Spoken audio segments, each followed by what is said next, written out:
Hello students and good morning. BEGC 102 European classical literature ये question paper हम लोग आज करेंगे। इसमें जो रिपीटेड क्वेश्चन हुए हैं ना, मैं वो करवाने वाली हूँ। सिर्फ रिपीटेड करेंगे, रिपीट है इसका मतलब वो इम्पोर्टेंट भी है, तो कहने वाली बात ही नहीं है। ठीक है, तो हम देख लेते हैं फटाफट से। एक तो आपको 3 घंटे का टाइम मिलेगा इसमें, दूसरा ये 100 मार्क्स का क्वेश्चन होने वाला है। नोट में देख लेते हैं। This paper has 3 sections. Okay, 3 parts में डिवाइड है। Attempt questions from all 3 section. Her section से आपको कुछ ना कुछ क्वेश्चंस जो है वो अटैम्प्ट करने हैं। Attempt 4 question from section A, 2 from section B और 3 फ्रॉम सेक्शन सी। ठीक है, तो ये नोट आई थिंक सब कुछ समझ में आ गया होगा। इसको ज़रूर ध्यान से देख लेना। कई बार ऐसा होता है ना कि हम लोग किसी एक ही सेक्शन में से सारे क्वेश्चन कर देते हैं, क्योंकि हमें वो सारे आ रहे होते हैं। तो ऐसा मत करना, जो आपको बोला गया है उसी चीज़ का ध्यान रखना। ठीक है, तो सबसे पहले मैं बता दूं, आपका जो पैटर्न होगा वो 3 घंटे का टाइम होगा, 100 मार्क्स मैक्सिमम होंगे। उसके बाद जो पहला सेक्शन होगा ना, उसमें आते हैं आपके शॉर्ट नोट्स। ठीक है, जैसे ये आपके सामने है, right short notes on answer with reference to the context any 4 in the about 100 words. तो इसमें से कोई 4 करने हैं। ठीक है, 100 वर्ड्स में लिखना है और रेफरेंस टू द कॉन्टेक्स्ट लिखना है। कॉन्टेक्स्ट मतलब आपको कौन पोएट है, कब लिखी गई, कौन सी कोई नॉवल है या पोएम है, कहाँ से किस चीज़ को उठाया गया है, वो सब आपको उस डिटेल में उसकी डिटेलिंग करनी है। ठीक है, और ये 100 वर्ड्स में आपको लिखना है। तो ये क्वेश्चन हो गया। तो जो फर्स्ट सेक्शन है वो आपका इस तरह से आएगा शॉर्ट नोट का। तो ये वाला हम नहीं करेंगे। ठीक है, हम सीधा आएंगे सेक्शन बी पर, जहाँ से आपको ज़्यादा नंबर मिलने वाले हैं। तो सेक्शन बी का जो पार्ट होगा उसमें से आपको answer any 2 question of the following question in about 200 words. एक चीज़ का ध्यान रखना, टाइम का और वर्ड्स का, इन दोनों का ध्यान रखना। ठीक है, चलिए, तो जो रिपीटेड क्वेश्चन है उसमें हम पहला ही क्वेश्चन करने वाले हैं। Discuss the characteristics of an epic with reference to the Iliad. Iliad में से तो भर भर के आपसे क्वेश्चन पूछे जाते हैं, कई बार 2-2 क्वेश्चन भी पूछ लिए जाते हैं, 3 क्वेश्चन भी आ जाते हैं। जैसे 2 बड़े क्वेश्चन आ गए, एक शॉर्ट नोट में पूछ लिया, तो इलियाड से आपसे पूछा जाता है। तो पहले हम ये कैरेक्टरिस्टिक्स करने वाले हैं। तो सबसे पहले तो हम इंट्रो लिख देंगे।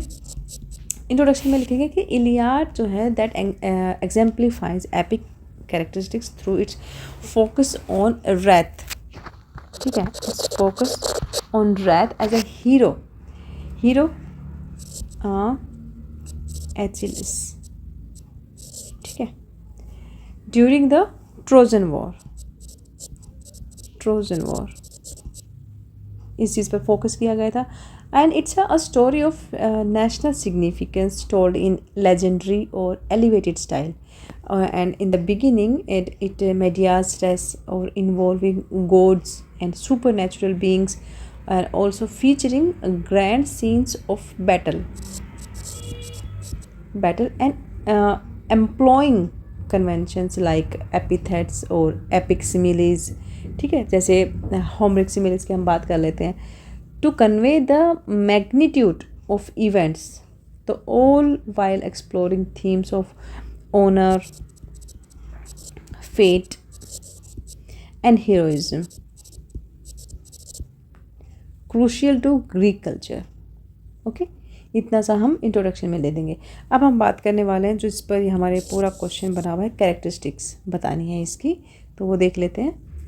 यस, तो कैरेक्टरिस्टिक्स इन द इलियड।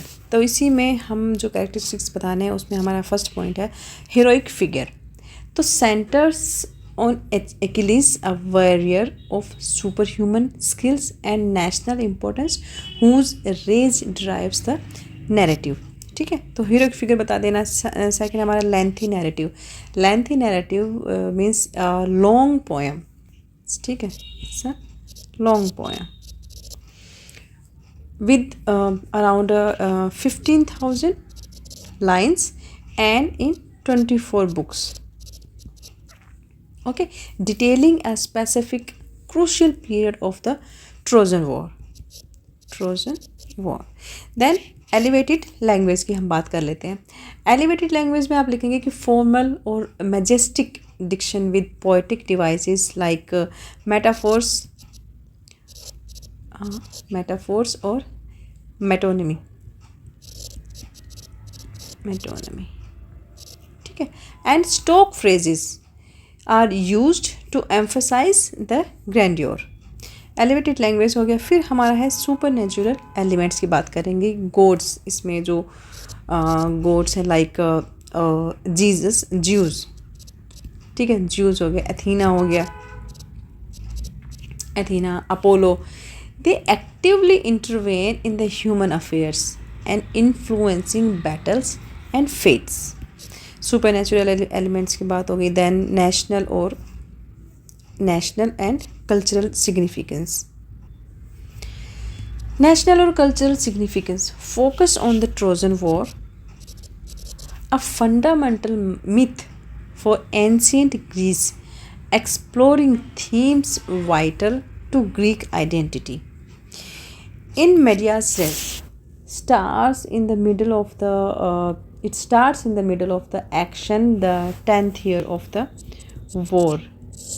ठीक है, 10th year of the war, using flashbacks for backstory.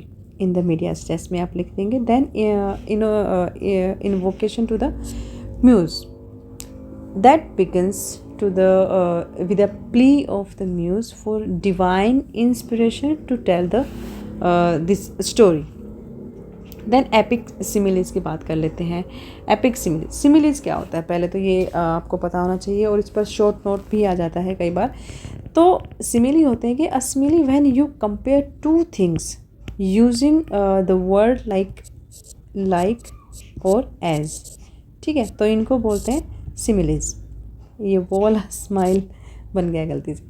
ठीक है, जैसे हम बात कर लेते हैं लाइक शी वॉज, मैं लिख देती हूँ, she was as busy as a bee. ठीक है, तो एक कंपैरिजन हो गया यहाँ पे बी के साथ. और एक लिख देती हूँ लाइक ही रैन लाइक आ चीता. ठीक है, तो एपिक सिमिलीज का यूज़ किया गया है इसमें, ये बता देंगे आप. नेक्स्ट पॉइंट है हमारा epithets. Repeated descriptive phrases like Swift footed, Achilles. Okay, और एक और था इसमें ऑक्स आइड. ठीक है, हीरा. These things adding oral tradition और characterization. तो एपिथेट्स बता देंगे आप. 10th पॉइंट हमारा vast setting and scope.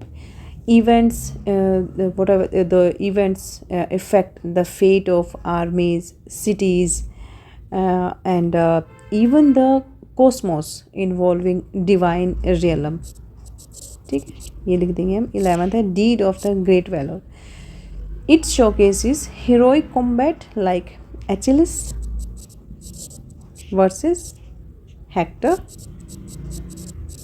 Okay, and that this thing emphasize bravery and honor. ठीक है, ये हो जाएगा हमारा. देन हम कंक्लूजन में आप लिखेंगे कि the Iliad serves as an quintessential epic, embodying these features to immortalize the heroic age and its value through a timeless narrative of war, honor, and humanity in relationship with divine. Okay, ये हमारा question complete हो गया. Iliad को करके जाना. इलियाड्स में से तो आपसे कुछ भी पूछा जा सकता है, ये बहुत इंपॉर्टेंट पोएम है. ठीक है, चलिए नेक्स्ट देखते हैं. चलिए, सेकंड क्वेश्चन है हमारा जो कि बहुत इंपॉर्टेंट है, उसकी हम बात कर लेते हैं. वो सेकंड क्वेश्चन ही है ये वाला. Comment of the style of the Horatian satire यहाँ पे पूछा गया है, तो इसकी हम बात कर लेते हैं. ये भी इम्पोर्टेंट क्वेश्चन है, इसको भी हम देख लेते हैं. सबसे पहले हम इंट्रोडक्शन लिख देते हैं. इंट्रोडक्शन में आप लिखेंगे कि Horatian satire is a gentle, light hearted, light-hearted form of satire that pokes fun at human follies or absurdities with a witty or indulgent tone. Named after the Roman poet Horace. Its primary style और characteristics की हम बात कर लेते हैं थोड़ा सा। तो इसी में हमारा पहला पॉइंट बनेगा जो हम सटायर की बात कर रहे हैं, gentle and tolerant tone. Unlike the biting or angry style of Juvenalian satire, Horatian satire uses mild or mockery, ठीक है, mild mockery और playful wit, ठीक है। It also seeks to amuse the audience rather than provoke indignation or outrage। वो इस चीज़ की बातें नहीं करते हैं।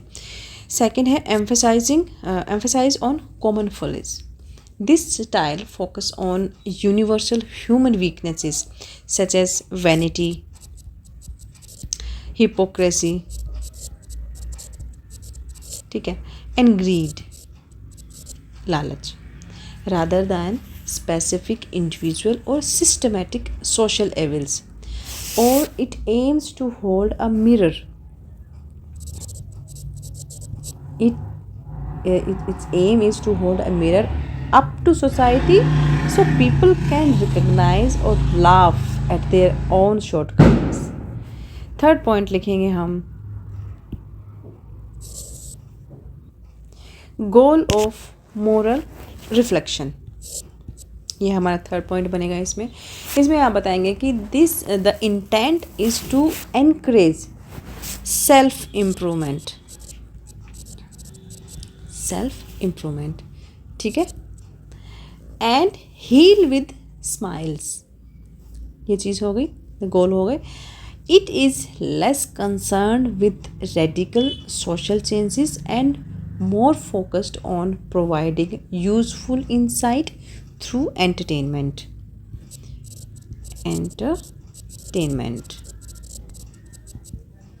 फोर्थ पॉइंट लिख लेते हैं हम, urban and cultivated persona. The satirist often adopts the persona of a sophisticated urban man of the world, ठीक है, man of the world, who is moved to laughter rather than rage by the nonsense around him. Okay, ये लिख देंगे हम। Fifth point हमारा बनेगा techniques. Horatian satire employs subtle techniques such as clever wit,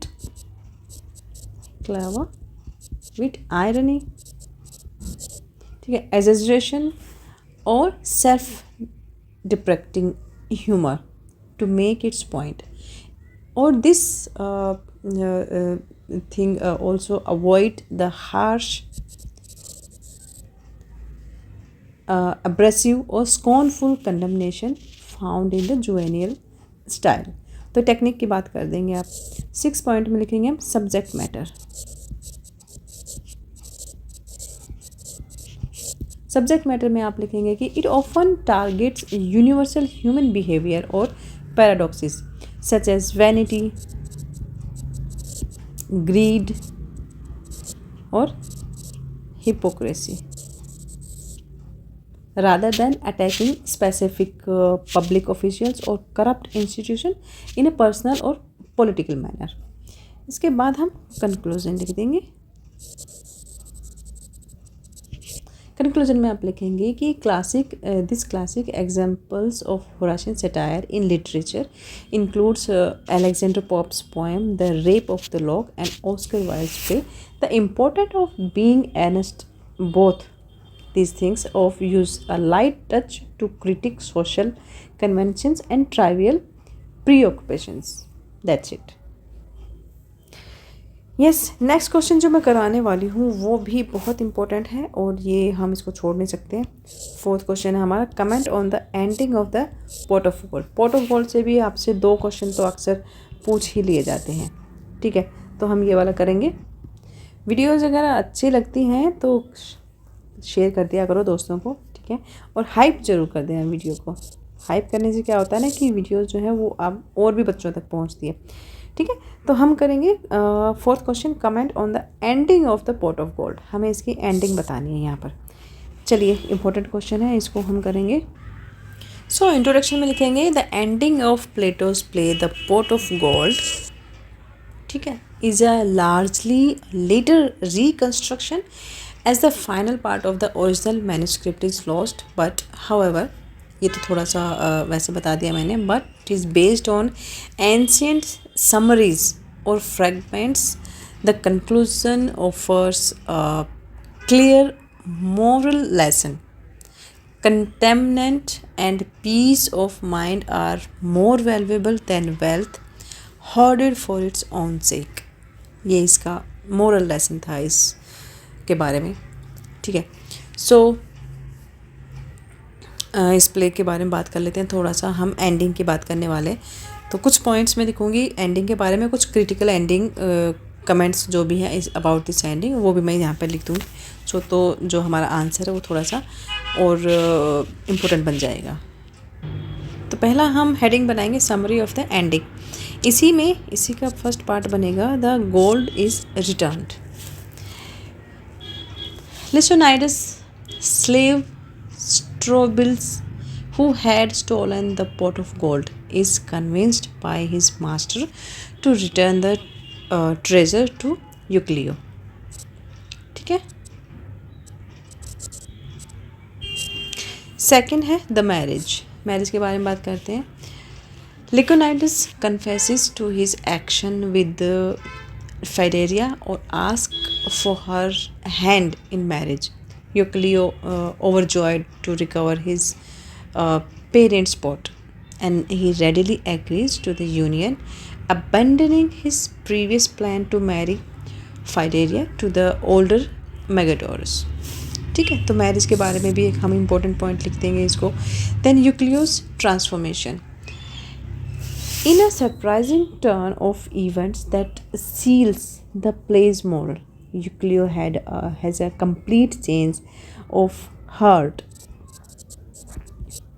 after the wedding.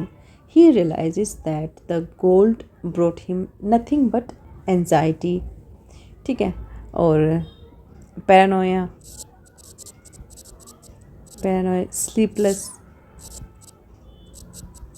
sleepless nights.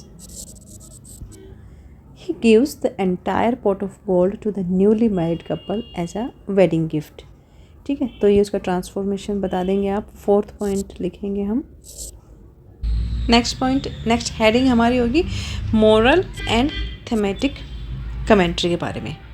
ये हमारी heading होगी और इसका पहला पॉइंट होगा हमारा the futility of grid.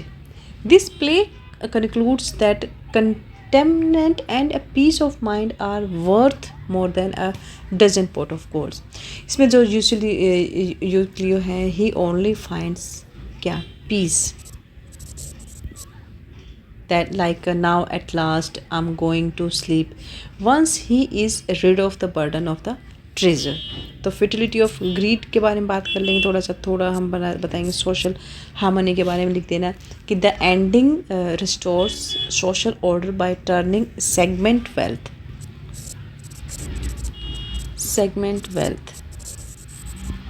into a productive social transaction as a dowry.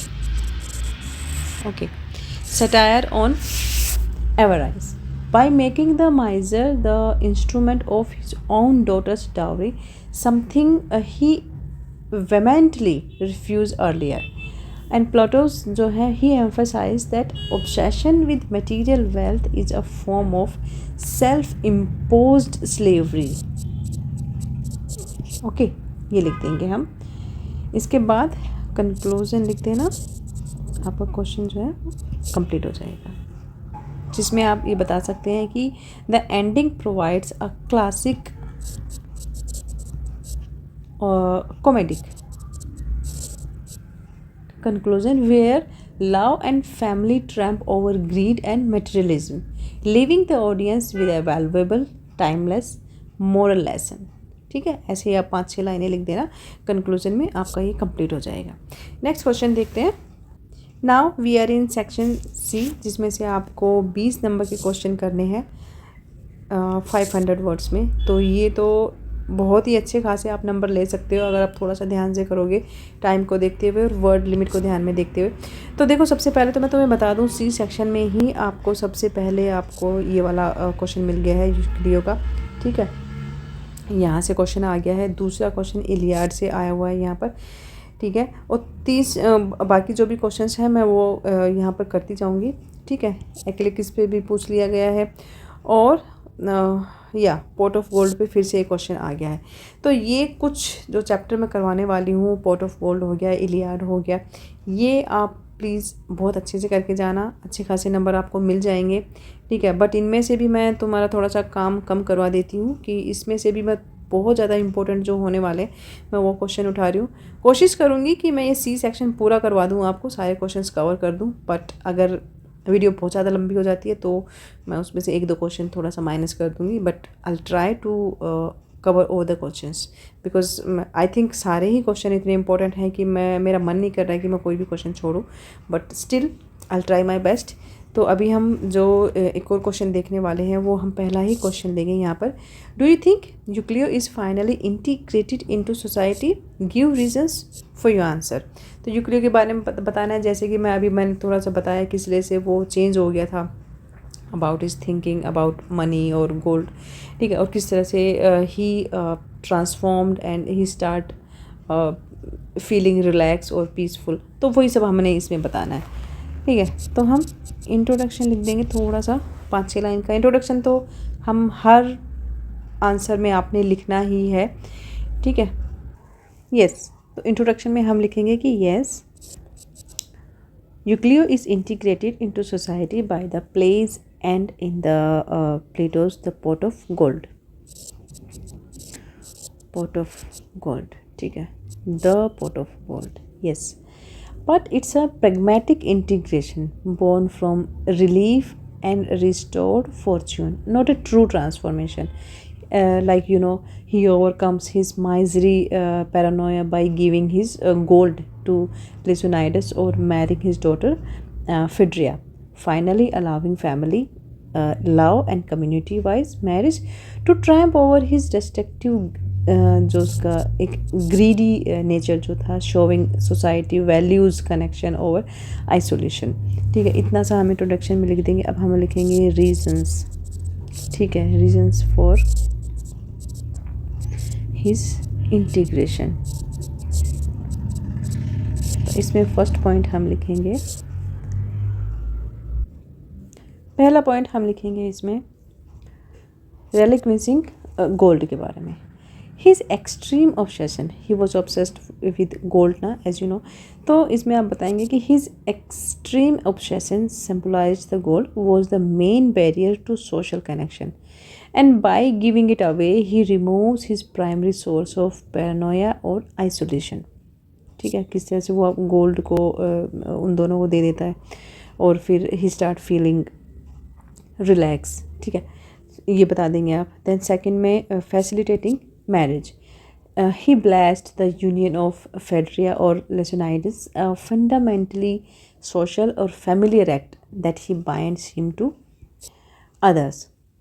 restored family में बताएंगे कि the marriage brings a son-in-law कौन था, Leonidas, और potential grandchildren's fulfilling family roles he previously rejected। ठीक है, तो ये कुछ रीजंस हो जाएंगे। फोर्थ आप लिखेंगे end of paranoia. The final scene जो इसमें प्ले में होता है ना, that shows him joyful and openly sharing, contrasting sharply with his earlier distress और सस्पिशन।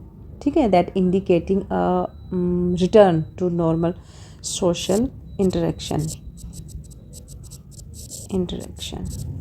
ठीक है, लेकिन इसके साथ साथ ये जो हम रीज़न लिखे हैं हमने, इसके साथ ये जो बताए हैं उसके इंटीग्रेशन के बारे में, बट इन रीजन से ना आप ये आपको you can't say that he was fully integrated to the society.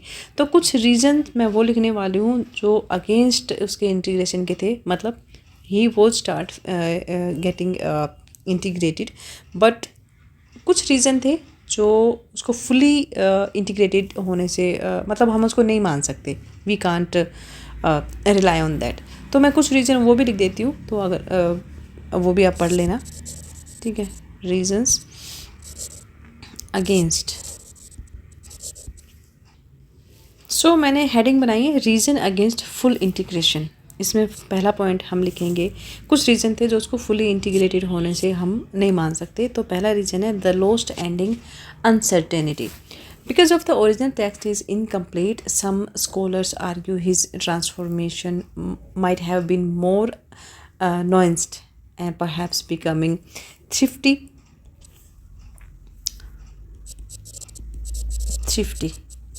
rather than a complete reversal of his miserly nature। ठीक है, ये बता देंगे थोड़ा सा। सेकेंड है deep seated nature, his stinginess was described as an innate family trait, while he gives away the goal to find peace.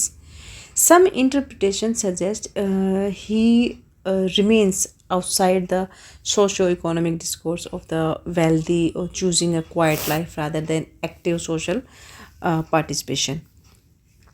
ठीक है, फिर हम इसके बाद कंक्लूजन लिख देंगे कि ultimately most analysis concludes that the loss and subsequent gift of the gold serves as the redemption that allowing Euclid to return to the state of normality, ठीक है, and rejoin the social order। बस इतना लिख देंगे हम। Next देखते हैं question. I hope ये क्लियर हुई होंगी आपको, ठीक है। चलिए नेक्स्ट क्वेश्चन मैं कराने वाली हूँ। Second, war brings honour and horror, do you agree? Comment keeping in mind the story of Iliad. ये इंपॉर्टेंट क्वेश्चन है, ये आपसे ऑनर और हॉरर के ऊपर पूछ लिया जाता है। तो इस क्वेश्चन को मैं दो पार्ट्स में डिवाइड करूँगी, ऑनर के बारे में भी और हॉरर के बारे में भी, कि किस तरह से क्या इसमें बताया गया है। तो चलिए इंट्रोडक्शन लिखेंगे हम। सबसे पहले इंट्रोडक्शन में लिख देंगे कि in the Homer's the Iliad, okay, war is depicted as a complex phenomena that simultaneously brings about honor and horror। ठीक है, this poem does not blindly glorify war and nor does it outrightly condemn it, but instead it presents war as a monstrous or magnificent force that both ennobles or degrades the human spirit। ठीक है, इतना सा हम थोड़ा सा ये introduction में बता देंगे। अब बात करते हैं ऑनर की और हॉरर के बारे में। तो सबसे पहले मैं ऑनर की बात करूँगी, ठीक है, ऑनर। चलिए पहले ऑनर की बात कर लेते हैं। ऑनर में सबसे पहले हम लिखेंगे honour the glory of battle. तो इसमें फर्स्ट पॉइंट होगा हमारा हीरोइक लेगेसी। कैरेक्टर्स, इसमें जो भी कैरेक्टर्स हैं लाइक एक्लिस की हम बात कर लेते हैं, एंड हेक्टर, ठीक है। They believes that a short glorious life in battle is preferable to a long life of obscurity, ठीक है, ये दोनों मानते हैं। Achilles famously chooses to stay at Troy, ठीक है, Troy, and die for fame rather than return home to a quiet life. ये heroic legacy के बारे में बता देंगे आप थोड़ा सा। फिर है मॉरल ड्यूटी की बता देंगे। Moral duty, honour is linked to courage, loyalty, ठीक है, एंड सेल्फ सेक्रीफाइस। हेक्टर जो है, he despite knowing the likely fall of Troy and his own death, he fights to fulfil his duty to his people and his family. तो ये दोनों के बारे में आप मॉरल ड्यूटी बता देंगे। थर्ड पॉइंट इसी में लिख देंगे आप, validation of worth. Success on the battlefield marked by bravery and the winning of prizes is the ultimate measure of a man's worth in Greek society, ठीक है। तो ये हो गया इसके बारे में, ऑनर के बारे में। अब थोड़ा सा हॉरर के बारे में लिख लेते हैं। Horror, the brutality of conflict की बात कर लेते हैं इसमें। फर्स्ट है vivid violence. Homer describes battle scene with matter of fact brutality, ठीक है, detailing how spears pierce bodies and how the earth ruins red with blood, ठीक है, विविड वायलेंस की बात कर लिया हमने। फिर है human suffering. The horror is personalised through scenes of grief, ठीक है, such as the Andromachus plea to Hector not to orphan their son, and the later brutal killing of that same child, Astyanax, ठीक है। तो ये human suffering की बात कर लेंगे हम। थोड़ा सा थर्ड पॉइंट है लॉस ऑफ ह्यूमैनिटी की बता देना कि war is shown to drive man to animal like factory, ठीक है। This is most evident in Achilles description of Hector's body with he drags behind his chariots in a rage. Fourth है the emotional toll. This poem concludes not with a final victory but with a quiet scene of shared mourning between Priam and Achilles, ठीक है, illustrating that war ultimately brings loss to families and devastation of to societies, ठीक है। तो ये हमने honour की बात कर ली और हॉरर की बात कर ली, और इसमें से किस तरह से हम उस चीज़ को उन दोनों चीज़ों को बता सकते हैं। तो ये कुछ पॉइंट्स मैंने बनाने की कोशिश की है, आई थिंक आपको समझ में आया होगा। कंक्लूजन में लिख देंगे कि ultimately the Iliad suggest that while war is the place where man win glory and it is also a source of immense suffering and destruction that reflects the fundamentally flawed nature of humanity. Okay, next question देख ले कौन सा है। चलिए next question हमारा होने वाला है fourth question. Would you agree that both Hector and Achilles have claims for being the protagonist of the epic? Give a reason answer. चलिए अब आप देख लो, तुम्हारे सामने इलियाड से ही 2 क्वेश्चन आ चुके हैं, ठीक है, तो इट इज़ वेरी इंपॉर्टेंट। तो हम फोर्थ क्वेश्चन कर लेते हैं। चलिए इसका इंट्रोडक्शन लिख लेते हैं। थोड़ा सा इंट्रोडक्शन में लिखेंगे कि yes there is a strong argument that both Hector और Achilles have claims to being the protagonist और हीरो, ठीक है, of the epic the Iliad, though the nature of their heroism differs significantly, but still we have to explain this thing. तो जो arguments होने वाले हैं उनको एक एक पॉइंट करके लिख लेते हैं। तो सबसे पहला हेडलाइन लिखेंगे हम Achilles एज द प्रोटैगोनिस्ट। पहले Achilles की बात कर लेते हैं। मैंने तीनों पॉइंट लिख दिए हैं already, so let's explain them. तो फर्स्ट पॉइंट हमारा narrative focus. The Iliad opens with the rage of Achilles, ठीक है, and his subsequent withdrawal from battle which directly cause great losses for the Greeks and drives the main plot for a large portion of the epic. This poem structure centers on his choices and their consequences. Then second हमारा Homeric, the Greek standards of heroism. In the Homeric world, a hero's primary goal was to achieve personal honor, ठीक है, personal honor and the everlasting glory through material prowess and strength. Achilles is the mightiest warrior of his time, and the narrative ultimately validates his strength as the decisive factor in the war. Third point of fighting ability. Achilles is portrayed as the superior fighter,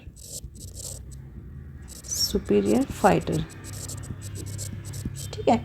he inevitably defeats Hector in a single combat, which by the standards of the time cemented his status as the greatest warrior.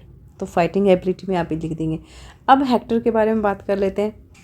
चलिए अब हम लिखेंगे Hector as the protagonist. Hector के बारे में बात कर लेते हैं.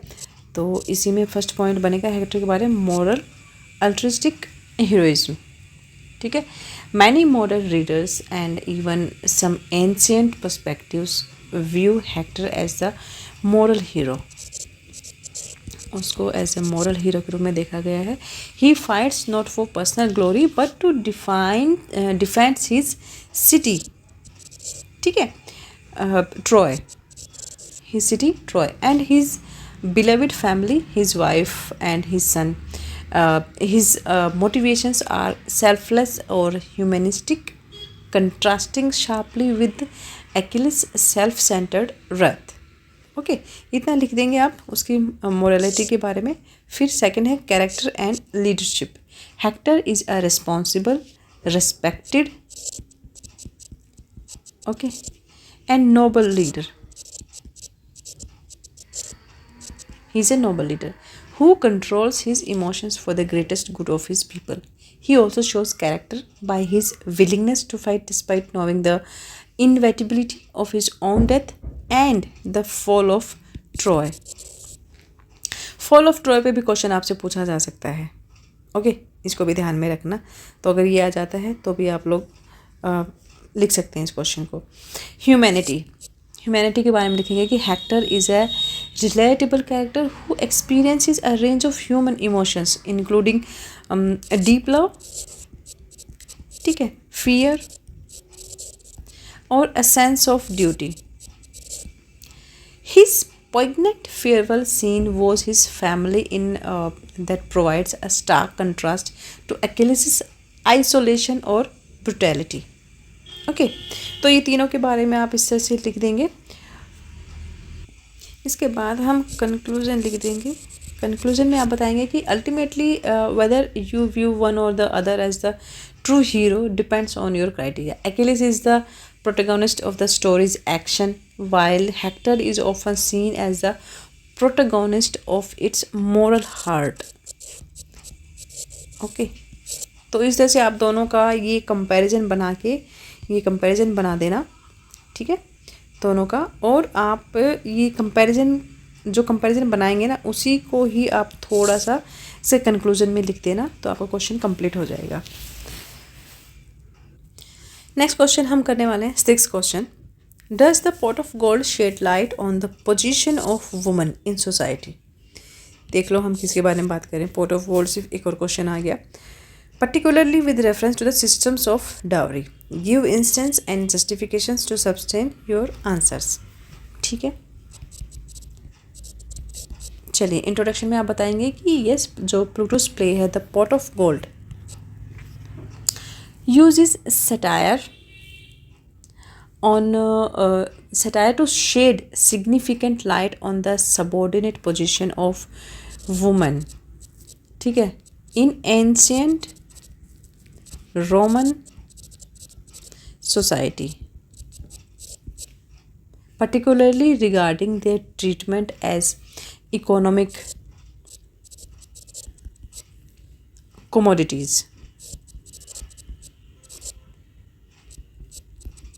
ठीक है.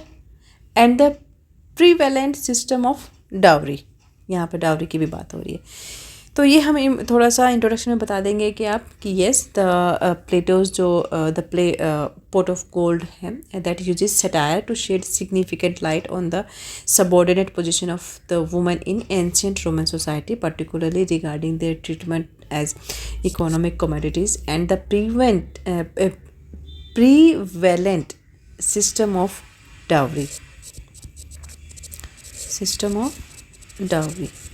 ओके, चलिए फिर हमें बताना है द पोजीशन ऑफ वुमेन के बारे में. ठीक है, चलिए पोजीशन ऑफ वुमेन की बात कर लेते हैं. सबसे पहला हमारा पॉइंट बनेगा इसमें viewed as property. The female characters particularly Phaedria जो यूक्लियोस डॉटर होती है, are largely seen as objects और property belongings to their fathers. ठीक है, who had the sole legal right to determine their future including marriages। ऐसा तो मतलब हमारे इंडिया में भी जो काफ़ी सारे विलेजेस ऐसे हैं जहाँ पर जो फादर हैं वही जो गर्ल्स के लिए जितने भी डिसीजंस होते हैं वो लिए जाते हैं। गर्ल्स मतलब जो फीमेल कैंडिडेट्स होते हैं फैमिली के, उनके जो भी डिसीजन होते हैं वो मेनली जो मैन होते हैं घर के, वो ही they decide about themselves even the marriages. ठीक है, तो व्यूड एज प्रॉपर्टी हो गया। सेकंड अब बताएंगे lack of autonomy and voice. Woman had very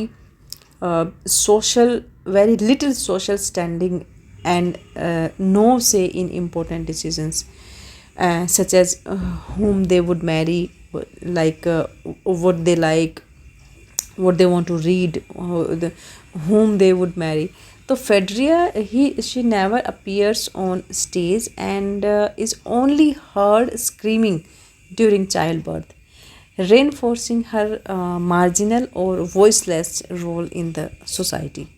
तो इसके बारे में आप बता दें। confined to the home, women were largely confined to the domestic sphere or not expected to the participate in the public world or express their opinions, as doing so was considered a challenge to the patriarchal power structure। वही जो हमारे समाज में पहले होता था, जो पितृसत्तात्मक जो समाज होता था, वही सारी बातें यहाँ पर बताई जा रही हैं। ठीक है, अब थोड़ा सा बात कर लेते हैं डावरी के बारे में। द डावरी सिस्टम, अब बात कर लेते हैं अबाउट डावरी सिस्टम के बारे में। This play provides insight into Roman dowry system and its implication for women। ठीक है, फर्स्ट पॉइंट हमारा transactional marriage. The system of dowry is presented as a prevalent social practice that turns marriage into a business transaction based on economic consideration rather than love or personal fulfillment. The plot revolves around the necessity of a dowry for Phaedria's proper marriage, which the pot of gold is intended to provide. Second है critic through characters. Plato indirectly critiques the system through characters like Megataurus,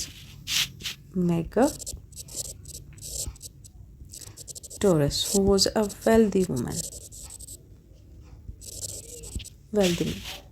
ठीक है, who initially prefers to marry a poor girl without a dowry to avoid a wife who might use her wealth to control him.